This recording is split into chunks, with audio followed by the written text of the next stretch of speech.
Thanks for coming on. So, Bill, what do you see these cuts? What kind of effect are they going to have? I think they're going to have really massive negative effect on the lives of disabled people. If you look at the cuts more deep, in greater depth, there's about 47,000 people in Scotland are going to lose higher rate mobility. That's disability living allowance when they're shifted across this new benefit, personal independence payment. And that higher rate mobility gives you access to mobility vehicles, the blue badge for parking, automatic entitlement to free travel, in public transport, etc. So when they lose that, they don't just lose money, they lose the means of getting about. And Scotland is a very, very rural society outside the central belt. So you've got literally tens of thousands of people in rural areas who are going to lose their means of getting to the shops, accessing the NHS, and seeing their friends and family. And social isolation is a huge killer, not just through suicide, but actually, if you've got an existing condition, if you're already ill, it hastens along your death. So we're really going to see a devastating impact on disabled people in Scotland when these cuts fully rolled out. Mm-hmm. And do you believe that something that can actually have an impact on this? Our organisation doesn't have a position on the referendum, but I think there's no doubt that there is a commitment by the Scottish Government that if there is a yes vote, that they will not go ahead with the changeover from disability living allowance to personal independence payment. And I would think a lot of disabled people are going to look at that and think, well, that could mean that I won't lose a lot of the benefits I'm currently entitled to, because it's over 100,000 people are going to lose, on average, over £1,000 a year. But the most disabled, they're looking at losses of nearly £3,000 a year just from this one benefit cut alone. And there's been others, because this is the tail end of stuff, actually. That's right. I was noticing Polly Toynbee wrote an excellent piece in The Guardian, as she's thumping them out these days, actually, where she was criticising, Ian Duncan Smith. Well, she doesn't need to, because the National Audit Office have attacked the failure of his work programme. The chair of the UK Statistics Authority have said he's abused figures, right out there. And the Major Projects Authority, presumably part of the infrastructure of governance down south, has given his universal credit, and this is the big idea, an amber red warning for just not being implementable, basically. Yeah, one of the things about universal credit not happening is it will actually save disabled people from enduring even more cuts, because some of the cuts that will take place there, payments to parents of disabled children will be cut in half with the introduction of universal credit. So, there's a lot of disabled people who will lose out on its full rollout. So we're quite happy that it's not happening at the moment. But what about the claim? I was listening to Radio Scotland, and this morning the claim was made that this is actually, it's not trying to save money, this change, and it's just trying to help disabled people to get back to work. No. The first thing to know is that the new benefit, personal independence payment, like disability living allowance, the benefit it's replacing, is not an out-of-work benefit. It's paid to people in work and out of work. And in fact, a lot of the people who get it use the payments that they receive to actually go to work. So you're talking about, and again, estimates at a UK level, tens of thousands of disabled people who, if they lose this benefit, will no longer be able to pay the costs to get into work. So they'll lose their jobs. To briefly then, Bill, why? Why bother? Why do this? It is fundamentally a benefit cut. The government announced to save money. When they announced the changeover, they said they wanted to save 20% of what was currently being spent on disability living allowance by the switch over to personal independence payments. So there's no doubt whatsoever. It actually costs nearly 4 times as much to administer the new benefit, personal independence payment, £180 per claim, compared to £49 per claim under the old disability living allowance. So you're talking, again, we were talking earlier about the private sector. Hundreds of millions of pounds are being given to private sector companies like ATOS to carry out these assessments, and they're woefully inefficient at doing it. The length of time that it's taking people to be assessed in rural areas of Scotland is an absolute disgrace. We've had people from Lochaber, Skye, Huntly, etc., contacting us and saying, after 6 months of waiting, they've not yet been assessed for the new benefit. And until they're assessed, they can't get an award of the benefit, and the award can take even longer than the assessment. So you've got people with MND, multiple sclerosis, life-threatening conditions in some cases, who are just not getting the support they need to pay for their care costs or their mobility costs for months at a time, which means the longer they go without that help, the less able they are to access work.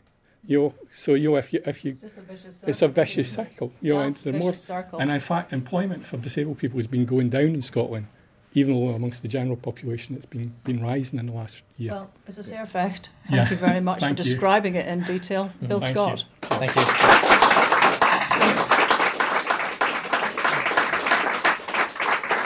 Now we turn from that to culture and to our next guest, who is Tiffany Jenkins. Come on in, down, whatever, Tiffany. Hi there. Tiffany, you're looking awfully elegant, girl. I try. Yeah, you do try. That's always to be admired. Now, Tiffany is a cultural sociologist, a writer, commentator. You've got a column in The Scotsman, like myself. I didn't realise, that just shows you I'm listening to all the wrong things, that you're the presenter of Radio 4's Beauty in the Brain, which examines what brain science can tell us about art. That's right, yeah. And you've done all sorts of kind of delightfully awkward things, I think. You've been co-convener of the British Sociological Association study group Sociologists Outside Academia, which aims to raise the status of this kind of work outside the academic context. So, with all of that kind of brainy stuff, you've also been attending the Cultural Summit, which has been on over the last few days. It's been on at the Scottish Parliament, Sunday, Monday, Tuesday. It's hosted by the British Council, the Edinburgh International Festival, the Scottish Government and the UK Government. And it's really brought together policymakers from all over the world to talk about culture, and in particular cultural policy. This matters to me, obviously, because I'm interested in cultural policy. But effectively what they're doing is putting the case for what culture can and cannot do. The strapline for this year is culture as a currency of trust. And I think one of the problems actually with culture is that because it feels beleaguered, because the arts feel that they need to constantly justify themselves, partly for money, but also partly just for kind of status and credibility, is that they hitch themselves to whatever's fashionable, whatever cause is fashionable. At the moment, it's kind of cultural diplomacy. So we've got lots of talk about how culture is going to, they don't say solve world peace, but effectively, that's what they're talking about. Lots of buzzwords about inclusivity and connection and interconnectivity. And I think this starts to become a problem for those of us who want a kind of healthy artistic life. I see that there's been there's a front page of the Times today has been looking at culture is the victim in battle over referendum. I mean, inevitably, it's funny you should say that the strapline of the whole thing is what was it about currency? Currency of trust. Yeah, because currency of a different kind has really been sort of dominating things. And the comment that's been made here from Sandy Moffat and Alan Riddoch, described as indeed they are, as two of the country's most distinguished academics, both passionate supporters of independence, which I should make clear, you're not. That's right, I'm a no. Right. They have been saying that the level of debate had been terrible, with politicians on both sides of the divide really kind of obsessed about questions of currency and not about culture. I think they're wrong, actually. Currency is very important. Admittedly, it's become very technical, tit-for-tat, unfortunate discussion. But it is about how you run a country, run a nation. I don't really want Alistair Darling and Alex Salmond getting involved in the arts. I mean, if they privately love them, that's wonderful. I'd like to encourage that. But politicians should, I think, fund the arts at a distance, give them some money, let them go on and be creative, be for and against the referendum, say nothing about the referendum. I think we want Alex Salmond and Alistair Darling to keep their private passions private. Stephen, don't be too private. Have you got thoughts? Well, I'm just curious what you think. Obviously, a lot of the Fringe itself has taken a stance, well, a lot of plays at the Fringe anyway, have kind of taken a stance on the referendum, and that is taking place away from the politicians. That's kind of more just folk on the ground doing their thing. I mean, in that case, the politicians are completely removed. It's more of a personal movement. It's more of a grassroots kind of thing. I mean, how have you found the referendum debate at the Fringe in terms from a cultural perspective? It's very exciting. It's very dynamic. I should admit there are more that are open towards yes than are against going towards independence. I think that's really a failure of the unionists and Better Together. But it's very exciting. I think that's the interesting thing about the Fringe. But there is something that has happened that I'm dismayed about, and that is the boycotting of a play by an Israeli-funded troupe, The City, a company called The Incubator. And as a consequence of this boycott and protests, the play has been removed. Now, it's a play that is a hip-hop opera with a nod to film noir, and it's not very political, shall we say. But it is now no longer shown on the Fringe. That's something that I think everybody who's interested in politics and culture should be dismayed by, because effectively Edinburgh has allowed a play to be withdrawn because of where the people come from and the funding they accept. Do you think it's a point that because it has been funded by the Israeli government, that people feel like they should be able to step up and protest it as a sign of protest against what's actually happening? Yeah, I understand why they're protesting. It's a horrendous situation in Gaza. But by targeting artists rather than the Israeli government, I think we are in danger of politicising the arts. But I mean, we've been here before, the whole anti-apartheid stance, where we've been through this whole argument, any of us who are old enough to remember it. And in fact, it was the ANC requested that kind of boycotting action. Now, I'm not sure if there's anything, in a similar sort of sense, the people of Gaza, Hamas, if anybody has been able to act as the same sort of voice to say, we want that kind of boycotting to happen, to try to highlight what's happening, or whether you think the two situations are so different that really what seemed to be widely agreed then with anti-apartheid is not applicable now. I think there's a wide agreement, and there is a call from the Palestinians for cultural boycotts and academic boycotts. So there's certainly the demand for it there. I still think it's wrong. And I thought, actually South Africa, apartheid fell not because of buying oranges or buying a record or two in the West. That kind of flatters us incredibly. It fell because of the people in South Africa fighting for change. There are many times... They requested us to do something to help them. Yes, that's the point. I can remember this very, very clearly, because we had huge arguments at the time over this, and it all came down to the request that they made of us. That request has been made in this situation, but I think it's wrong. Yeah. Okay, a last tiny wee one. Just back here on the debates, I don't know if you saw any of these ones, but back on the politics, I think Professor Riddoch was also condemning George Robertson, who was talking about the dissimilarity of Scotland when you compare Scotland with Belgium and Catalonia in Spain, who was saying that they had got language and culture and all those sorts of things. We don't have any of that. He's true. That's right. The question is whether there is. But we don't have any culture. As in, different to England. I think we've got far more in common with England than many of the campaigners for yes communicate. I think we're dividing people along the grounds of nations rather than where we actually should be. I think it's a real. No, please feel. But I think the question is there a thirst and a quest for independence, as in genuine freedom? Is that what's? I don't think really whether you share the same language or not is what's important there. But if you look back to voting trends between the two countries, Scotland has always voted Labour, and down south it's moving more towards Conservative, and that is a cultural difference. I think what you've got actually is a disintegration of the Labour vote, and that's why people have moved towards the SNP. It's a pretty long-standing trend on the voting, Tiffany. Pretty well Scots have been voting 40% or more Labour since 1921. But I think the thing that sort of struck me about this is you could look at it the other way actually, because it's perfectly true that at the moment I think it's right in saying that the Scottish independence movement is the only one that isn't actually housed within linguistic difference of a really quite dramatic kind. So the Catalans actually do have 4 or 5 Catalan language newspapers, a Catalan language TV station. Clearly the Basques have got their own language. The Québécois in Canada are speaking French. It makes it all the more astonishing actually that the Scots have got anywhere without that housing, if you like, of language that creates such a clear linguistic difference. I think really what you're seeing is the crumbling of British identity and the disintegration of the Union. It's something I think is unfortunate, because if we go back to your discussion about the NHS, there are lots of people in England, people who really do not want to lose the NHS, who think it's gone too far. The quest for Scottish independence doesn't help that, and actually they could be our allies. Great. Well, thank you very much for joining us. Not enough time. We'll have to have you back, Tiffany. And actually, we should try and get some of these guys from the National Health Action Party up. I'd be interested to speak to them anyway. Yes. Okay, so next up we're going to be talking to Andy Whiteman. So Andy Whiteman is a land reformer and the author of the Scottish bestseller, The Poor Had No Lawyers. So, Andy.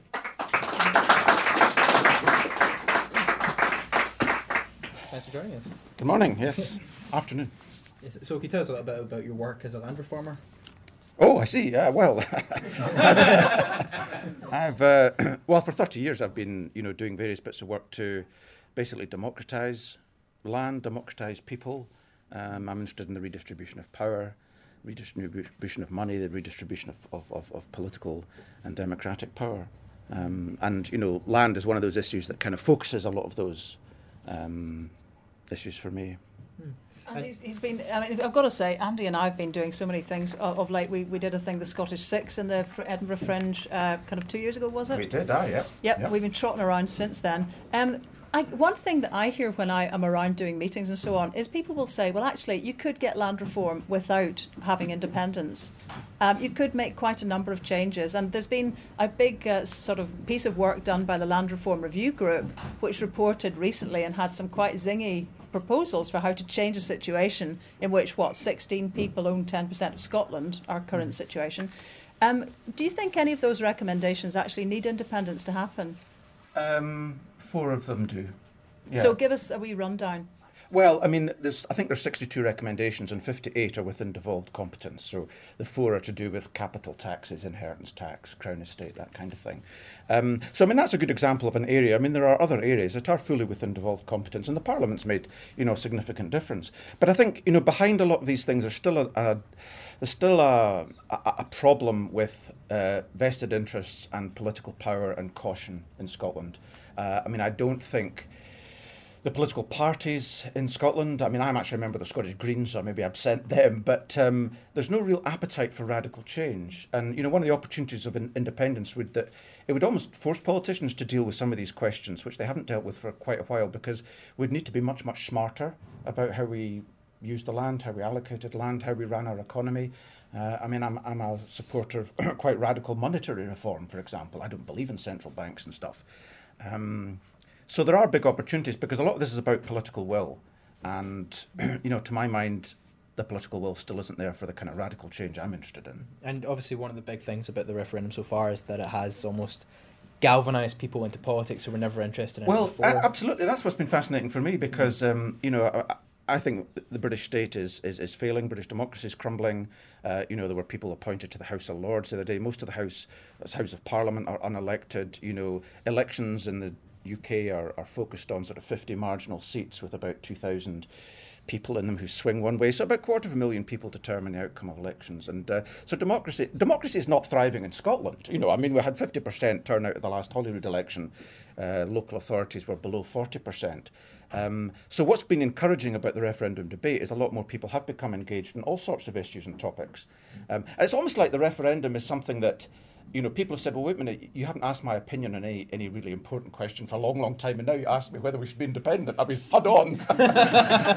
Yes. And I think for a lot of undecided voters, I think that's what is occupying their minds. And I speak to a lot of folk, privately about how they're going to vote and all the rest of it. And there's a lot of kind of quite complex cogitation going on about this. And I think a lot of it will only resolve itself in the last 2-3 weeks. Have you made your own mind up? Yeah, I'm going to vote yes, because I want a better democracy. I mean, it's not my first option. I actually don't even believe in states, so why would I create another one? I actually believe in confederations. I think states are bad ideas. They're a very modern idea. I think they're outdated. I think the world needs to be a proper federal system. I'm a kind of libertarian municipalist, if you know that. I mean, I believe in kind of bottom-up, small-scale power. Yes. I don't believe in state power. So the lot I've got a problem with. But we're being asked a question, which should Scotland be an independent country, and you've got to say yes or no. So you've got to make your mind up one or the other, or don't vote. But I wouldn't advocate that. So for me, it's, why not? And then coming back to what could happen in land reform then, do you think, I mean, the myth often is that land reform is something that kind of affects people out in the kind of rural areas, the erts and perts, and that actually it doesn't really have a pivotal part to play in issues like housing and land availability and costs and all these kind of things in cities. Indeed, and that's politicians have been kind of guilty of pretending as well this is a topic solely for the kind of far-flung corners of northwest Scotland. But I mean, if you look at the situation we're in economically, and you've been talking about cuts and disability allowance and all the rest of it, I mean, we're in a financial situation now because of the crash. The crash happened because in the United States, people were sold subprime mortgages. It was a Ponzi housing scheme, so there was betting on land. The Irish economy came down because 470% of the GDP of Ireland was lent on property and land. Spain suffered it. Actually, Britain, house prices haven't come down. And actually, that's one of the big opportunities of getting more control, is because I'd like to see house prices halve. I mean, Britain is in debt, private debt, of about £1.3 trillion. Private debt, and most of that's on housing. And that's completely unproductive. I would like to see half of that money invested in the real economy. And that's what happens in places like Germany. You know, people's savings are not stuck into dead land. Used for small businesses, actually. Yeah, they fund, I mean, 70% of their banking is locally owned by the Sparkassen and co-ops and stuff like that, and they invest in German industry, whereas we pour all our money into land. And there was a crazy thing. I was watching the news, I think it was last night, when they were talking about, you know, the healthy rise in property prices again. It's appalling. And they were saying, actually, that the phrase was used of Scotland that we were the laggards because we only had a 5.4% price increase. It's a vast Ponzi scheme. And, you know, I mean, interest rates are going to go up, and we've already got the figures of the predicted numbers of people who are going to be in distress. And this is all a direct consequence of this infatuation with putting money into houses and seeing their value rise. And that means, for example, that as a cohort, the elderly part of the population who are fortunate enough to own houses are relatively well off, and young folk can't afford houses, which is a basic human need, you know. And so, just finally then, on the Land Reform Act that the Scottish Government have pledged will be introduced to Holyrood before the next Holyrood elections, are you hopeful that it'll be a kind of feisty old girl? And what two top things do you want in it? Oh gosh, well, I mean, yeah, I'm hopeful, but there's a lot of work still to be done. I think a number of politicians' backs, spines need stiffened considerably. Have you got a way to do that, Andy? Because if you can, patent it. Well, I'm talking to them all. Right. You know, and there's a lot of goodwill there across the parties. Even talking to I talked to a Tory MSP the other day, and kind of bring them round, you know. Well, I would put two important things, I think, are opening up information, like who owns Scotland. Let's get all this stuff on the internet so everyone can see, people in villages can see, and all the rest of it. And fiscal reform. Let's, you know, really get to grips with the council tax, non-domestic rates, the big exemptions. People like the Duke of Westminster are paying nothing, whilst, you know, folk in Pollock are paying, you know, £1,000 a year. This is a shocker. People don't realise, actually, that big sporting estates, which are businesses, and we know this because it's the glorious 12th and it's all been on the telly, they're actually paying no business rates and no sporting estates, no nothing. Yeah, no, we need much more equality, and basically property is a really good place to derive taxes from, because it doesn't move and it needs to be fair and equitable. And I think, you know, if we did that, it would be a long way to kind of resolving a lot of these problems. If anybody hasn't actually already read in Andy's book, The Poor Had No Lawyers, It's a cracker, buy it. yeah. It is a cracker. And he actually, well, because he's mentioning that question about openness and getting the information, the earlier book, Who Owns Scotland, is absolutely seminal stuff and was the product of Andy sloping around, even bringing into some front rooms to try and get a shifty out. Maps on the wall was what it came down to get a snapshot of who owns Scotland. Outrageous, ridiculous. Big hand, please, for Andy Whiteman.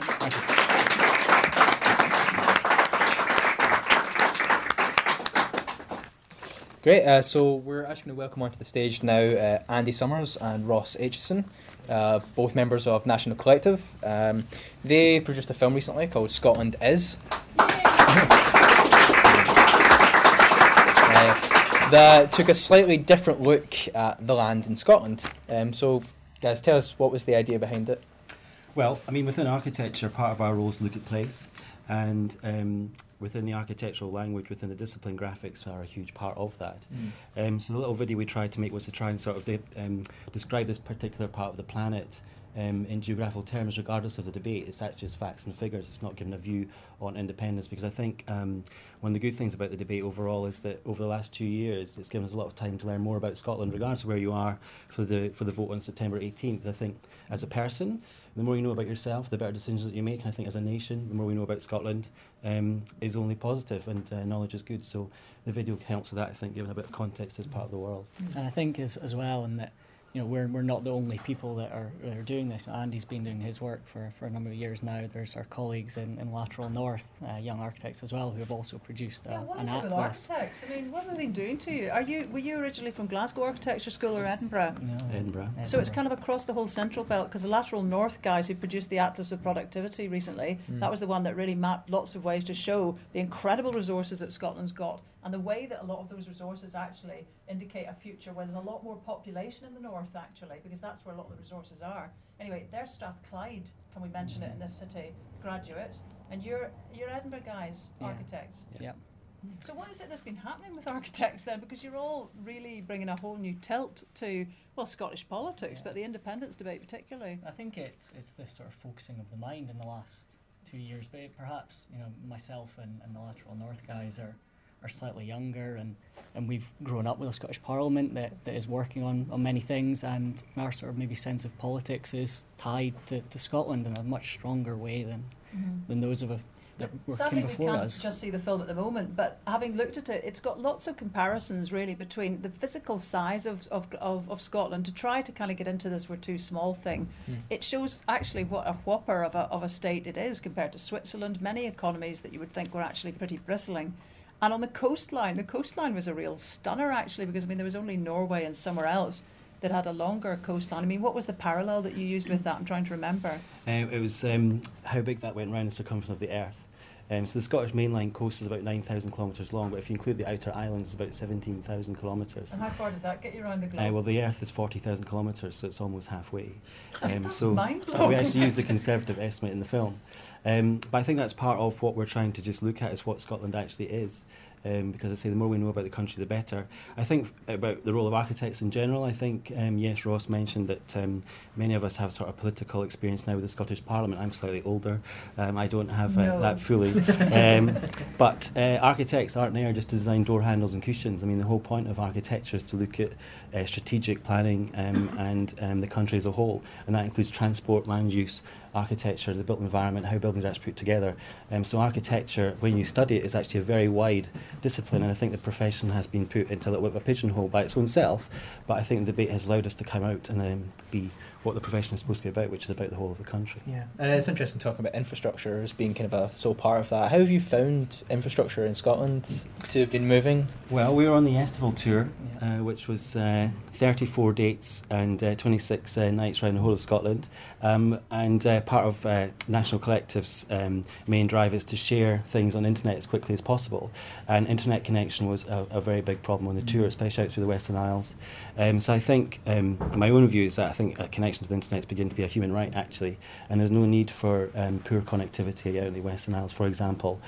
So infrastructure-wise, I think there's a lot of improvement there which we could do, which, if energy and communications are devolved, we can make larger progress on that, I think.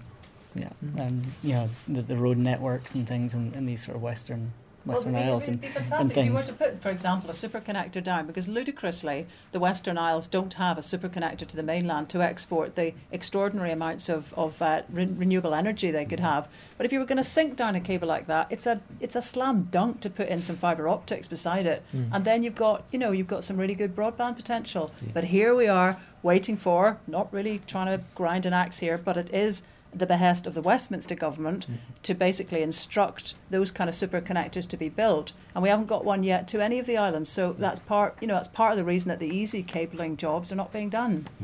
And I think even for Orkney as well, Orkney overproduces in energy but can't export it. Yeah, they're sitting with their kind of electric fires on all the time. They're trying to kind of use up the energy because they can't sell it back to the grid. I'm not joking. I was up for a BBC programme and I was seeing the fires on people's barns. It's ridiculous. But again, it's one that we don't have control over. So anyway, I butted into your architectural thoughts. But is that how big your thinking is? Well, I think it really has to be. And I think if you look at architects in other countries similarly sized to Scotland, their ambitions are really great. You look at countries like Denmark that produce world-renowned architecture practices like Bjarke Ingels, who are producing vast master plans, maybe not that will come to fruition, but that have an ambition for Denmark.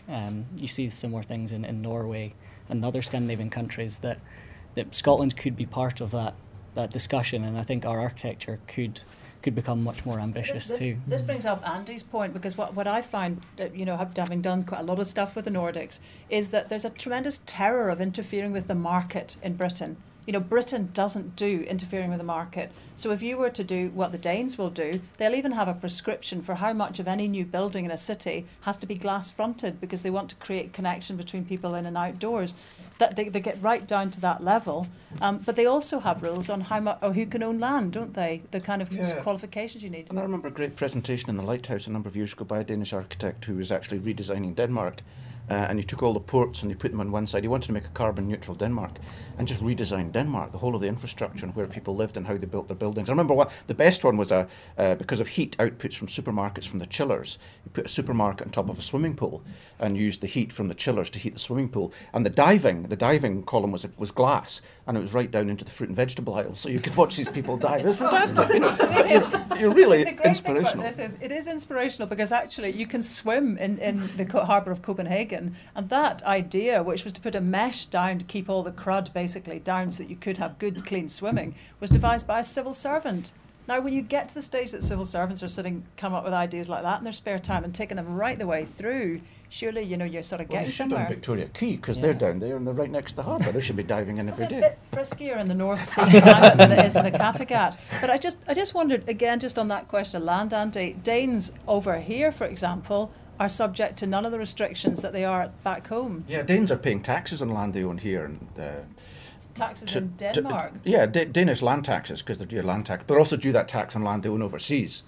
So I've been trying to work with the Danish tax authorities to help them identify about 400,000 acres of land owned by Danes here. So that's all going back to Denmark to help build really nice kindergartens and stuff. But they're paying no tax here. It is bizarre, yeah. It is. But anyway, would you like to see architecture, expanding its grip, if you like, or its palette to be able to take in questions like this? Or is that just getting too above themselves? Absolutely. I mean, I think architecture is a wonderful discipline. It's basically, designing spaces for living, and there's no limit to that, I think it's learning the lessons of the past. I think architects in the post-war years had a lot to say in terms of the way society was being shaped. And there was many mistakes made. I think it's reappraising the role of the architect, and the independence debate has maybe brought some people to the fore that are doing interesting things, and whether there's an opportunity then after a yes vote for architects to become much more involved in shaping society again. Do you think that the kind of work that we're expected to get from architects post yes or post no would actually be shaped by the decision we're making in September?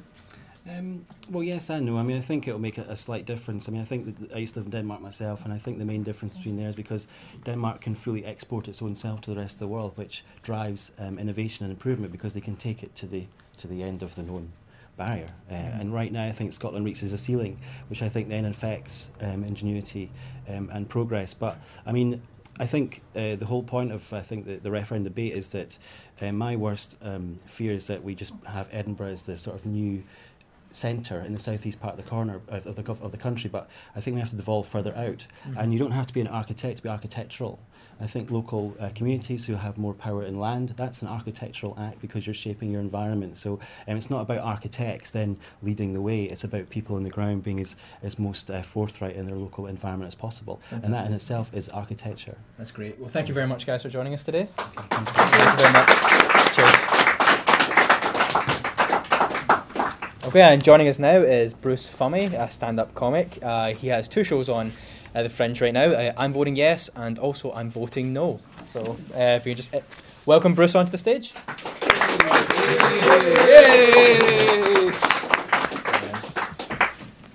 Hiya. How you find the Fringe?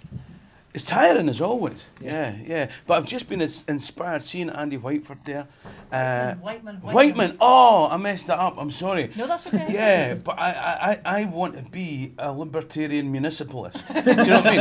I think that's what next year's show is going to be Bruce Fummey, libertarian municipalist. Do you know what I mean? There's not enough of that in the Fringe. Yeah. Well, way to go. It's all there to do then. Yeah. Bruce, so, you're from part Ghana parentage and part Scots? My mum's Scottish and my dad's from Ghana in West Africa. In fact, I remember we spoke at a dinner, the Insurance Society of Dundee or something like that dinner really? Once, and you were sitting next to me. It was the first time we'd met, and you turned to me and said, you're a bit black, aren't you? It was wonderfully direct, and we had a conversation about, because you've got a charity for women doing journalism, yeah, haven't you? see, that does. I was going to say that couldn't possibly be me because it's so completely right on, but I did run an African charity actually at the time. That's right, yeah. So Ghana and Scotland, combining in the... You know, I so am the it's- finest comedian on the Afro-Celtic comedy circuit. Yes. and the most long-suffering, actually. Yes. But, okay, so you've got this kind of rather schizophrenic yes and no shows going on simultaneously. Why did you think of that rather than fusing them into one? Well, the thing is, right, the people of Scotland have got this huge decision to make, right? We've got to make a decision about the constitutional arrangements for a whole country when most of us can't work out the best electricity tariff for a house. Do you know what I mean, right? And I was in Australia. I was doing a festival in Perth and Adelaide when, and you got to have your thing in for March to get the cheap rate for the Fringe, yeah? And at that time, I wasn't, because I'd done shows about Tam O'Shanter, Robert the Bruce and the Jacobites, I was probably a fruitful kind of ground for the yes vote, but I wasn't entirely sure at that point. So I had to put both in just in case I changed my mind in between March and August, you know. But as it is, when I came back home and started to research the show, very quickly I became a rabid yes person. If only I had a computer, I would be a cybernat. Do you know what I mean? That's and a libertarian municipalist all at the same time. You've got to be very, very angry actually to be a really kind of good cybernet, and I just sense that's not in your makeup. Yeah, I'd be rubbish at it, wouldn't I? You would actually, so just dump that. Yeah, sorry. But, so how have you managed to kind of occupy the two thinking? Because actually the no show is a completely coherent no case, isn't it? Aye, if you want to say that, aye. And basically what I do in the Yes Show, I talk about my journey to yes, from being undecided through to being, I go around the doors now and all that kind of stuff. The No Show, I reckon that there's, depending on the way you look at it, there's either 2 good reasons to vote yes, and there are 3 reasons to vote no.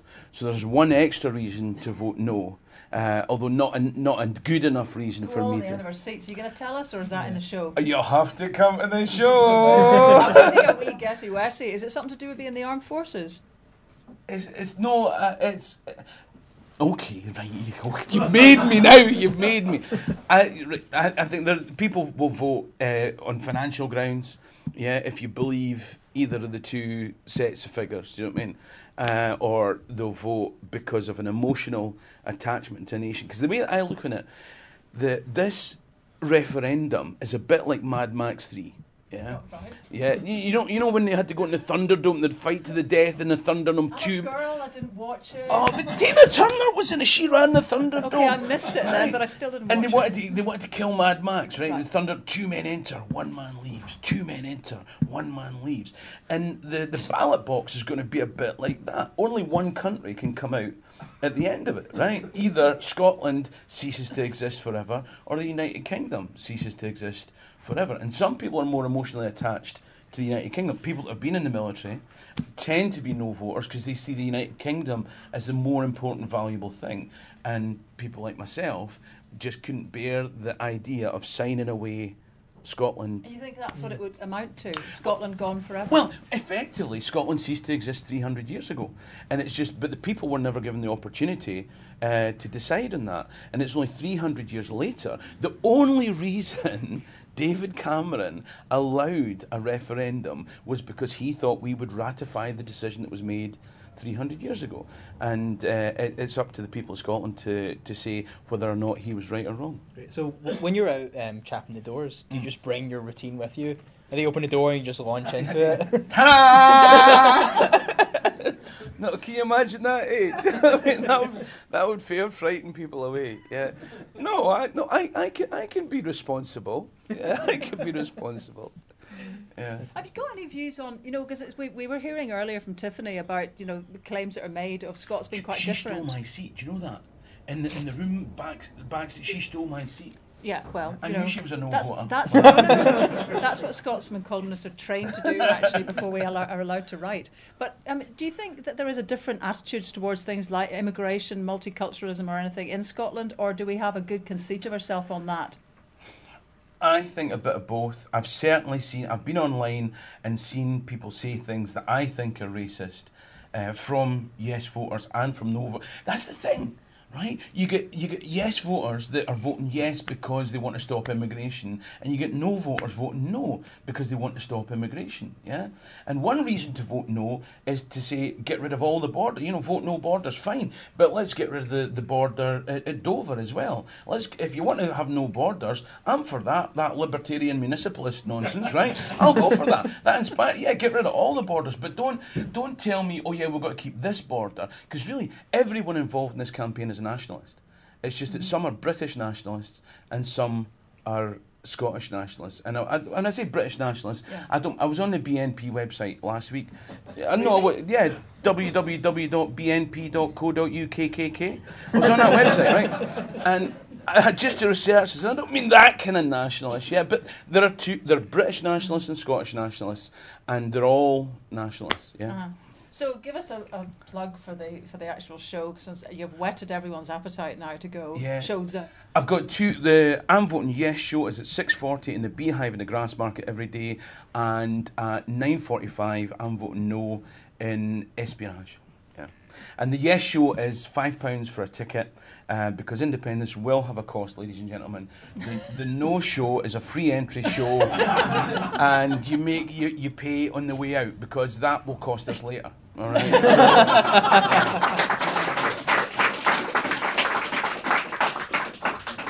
Well, thank you very much, Bruce. Thank that you. was tremendous Thanks night. I for do having me. like the old Gaelic badge. Yes. And you can't really see my one, but this is I instead of yes. That's how thrown I am, because I don't say yes, I say I. Yeah. I mean, what about the audience? Are you I or yes? Aye. Actually, when Tiffany said there was no cultural difference between Scotland and England, I was going to do the whole interview in Gaelic, in actual fact. But Well, tap a leave, Maha. That's thank you very much. Yeah, I think we rather outed that claim very quickly. You know, damn so breaks. So I think we've kind of cantered our way almost. Thank you very much, Bruce. You can sort of sidle off. I don't know if Sarah's with us with any tweets and so on. Sarah Beattie Smith. Hello. Come on in, girl. Thank you. Yep.